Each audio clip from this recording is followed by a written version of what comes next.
Salut à tous et bienvenue dans cette deuxième partie sur le sound design des drums. Alors cette fois on va parler des cymbales. Dans un premier temps, niveau équalisation, il n'y a pas grand chose à faire. En tout cas moi je fais pas grand chose, je vais juste venir enlever toutes les fréquences parasites dans le bas du spectre là. Parce qu'il y a toujours des trucs qui se passent ici qui servent à rien. Donc on peut couper jusqu'à où on veut. Si on veut des cymbales qui sonnent vraiment juste très aigus, on va couper assez haut. Et je mets pas de compression ni rien. Voilà, de toute façon ça va passer dans le drum bus après. Ce qui est important dans les hi-hats, c'est le choix des samples, encore une fois. Et là ça va vraiment jouer un rôle super important. Il y a deux catégories de hi-hats. Il y a des hi-hats digitales qui sont faites, on va prendre un sample de hi-hat et avec ce sample on va jouer avec la vélocité, on va jouer avec le pitch et on va essayer de créer un peu une humanisation du pattern, mais ça va toujours sonner artificiel. Et il y a les hi-hats organiques qui sont des charlets qui ont été enregistrés avec plusieurs frappes différentes sur la cymbale, avec plusieurs ouvertures de charlets, etc. Donc il y a un certain nombre de samples qui ont été mis dans un patch, dans un sampler, sur des notes à des niveaux de vélocité différentes. Donc à chaque fois qu'on joue sur la cymbale, à chaque fois qu'on joue sur le clavier, ça va jouer des samples différents et c'est ça qui va donner une sensation réaliste, une sensation un peu plus organique. On peut le faire nous-mêmes avec une banque de samples perso ou qu'on récupère et aller patcher avec un sampler en mettant des samples à des niveaux de vélocité différents, etc. Ensuite il faut faire un choke, c'est le fait qu'un sample s'éteint tout de suite quand un autre sample joue. Ça aussi c'est obligatoire pour que ça sonne vraiment comme sur une vraie cymbale, parce que quand on tape deux coups dessus et qu'on ferme la charlet, il n'y a plus de son qui sort. Mais sinon on peut utiliser directement des plugins, il y en a plein qui font ça très bien. Il doit y avoir des presets dans Ableton aussi, mais je n'utilise pas trop. Mais il y a le Rebadrum, il y a le Addictive Drums, Easy Drummer, Modo Drums, et il doit y en avoir plein d'autres. Alors moi mon préféré c'est encore une fois le Rebadrum, parce qu'il a 4 notes de closed hi-hats et 2 de open hi-hats, et il sonne bien reggae, donc il est vraiment top. Je vais vous faire écouter.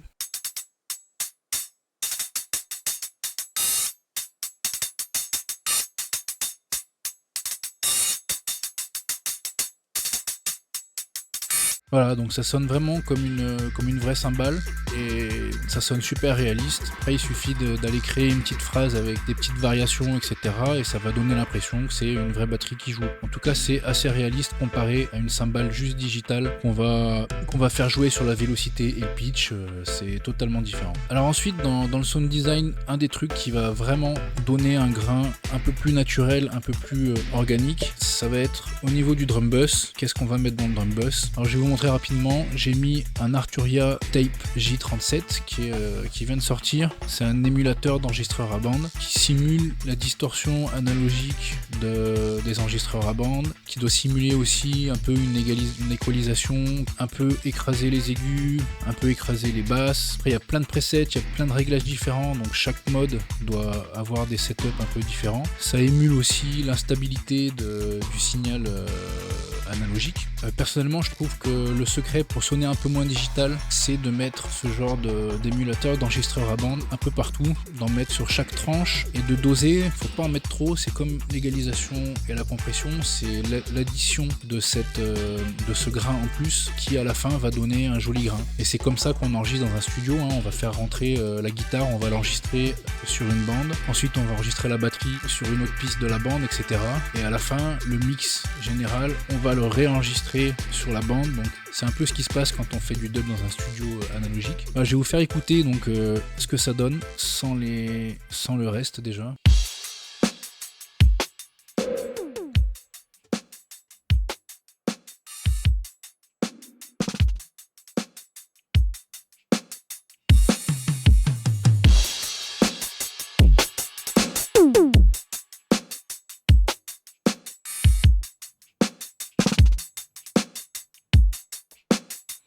Voilà, donc faut doser, faut en mettre un peu, donc c'est ni plus ni moins qu'une espèce de saturation. Donc voilà, donc dans le drum bus, ensuite j'y mets un équaliseur pour venir balayer les fréquences en dessous de 50 Hz à peu près, qui servent à rien.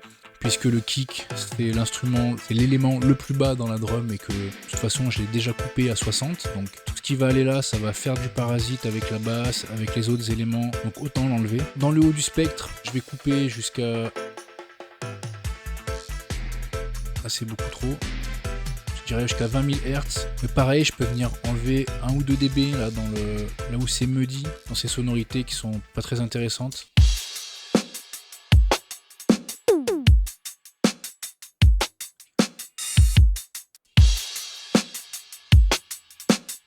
Voilà, après l'équaliseur, on va mettre un compresseur de bus, un glue compresseur, ils appellent ça, et on va l'utiliser en compression parallèle. Alors la compression parallèle, c'est le fait de compresser très fort le signal, mais de faire rentrer qu'un certain pourcentage du signal compressé. C'est-à-dire que là, on a le signal dry, sans rien, sans compression. Là, on a le signal tout à fait compressé. Donc on voit qu'il y a entre 10 et 15 dB de gain reduction. Là, on le remet dry et on va aller monter pour injecter la dose de signal compressé qu'on veut. Alors moi, je le mets à moitié tout simplement. Et ça va donner un peu plus de fullness, parce qu'on entend le son là. Là, il est un peu plus étalé, il est un peu plus écrasé, il sonne différemment. Et le fait de mélanger les deux comme ça, c'est ça qui donne un peu plus de corps au son qui est traité. Et ça s'appelle la compression parallèle ou New York compression. Après le glue compresseur, j'y mets un égaliseur de type Pultec qui existe depuis les années 50, qui est utilisé dans tous les studios de mastering, tous les producteurs qui ont un peu d'expérience, ils connaissent. Hein. Ça a un son spécifique, ça a une façon d'aller creuser dans les basses. En fait, ça monte un peu les basses là dans la fréquence qu'on choisit, 30, 60, 20 Hz ou 100 Hz. C'est un shelf, c'est un low shelf. Et ensuite, si celui-là, l'atténuation, il va venir faire un petit trou. Bah, je vais vous montrer. Hop.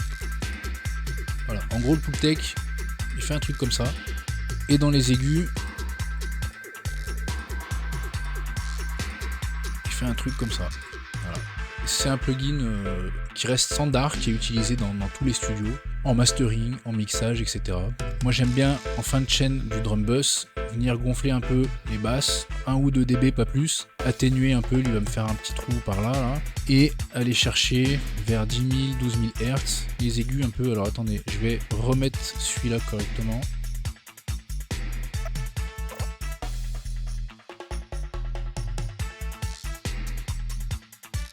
Et aller chercher un peu des aigus 10 000, 12 000 Hz, les sons un peu cristallins là qui sont sympas, agréables à l'oreille. Alors je vais vous faire écouter que fait cet égaliseur.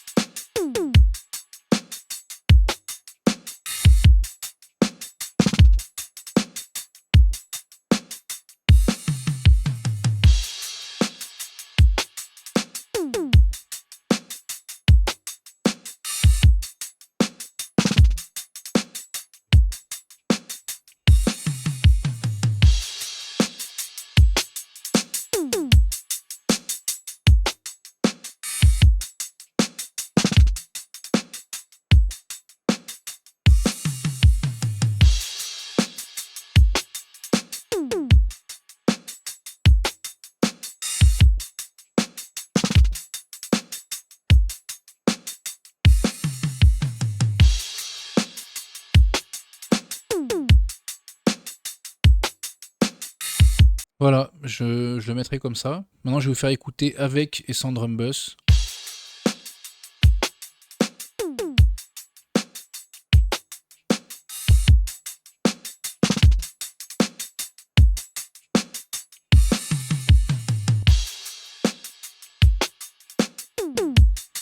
Ce que vous pouvez voir, c'est que ça tape à moins 12 dB avec et sans le drum bus, ou à peu près, hein.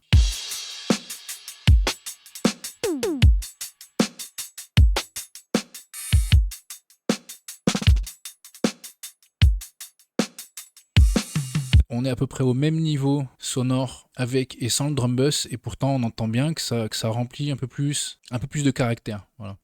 Et voilà, c'est la fin de la deuxième partie de cet épisode sur les drums, sur le sound design des drums. Dans la prochaine, on va parler de la basse. N'oublie pas de partager, laisser un commentaire si tu as des questions, et puis on verra aussi le reste des éléments des drums et des percus un peu plus tard.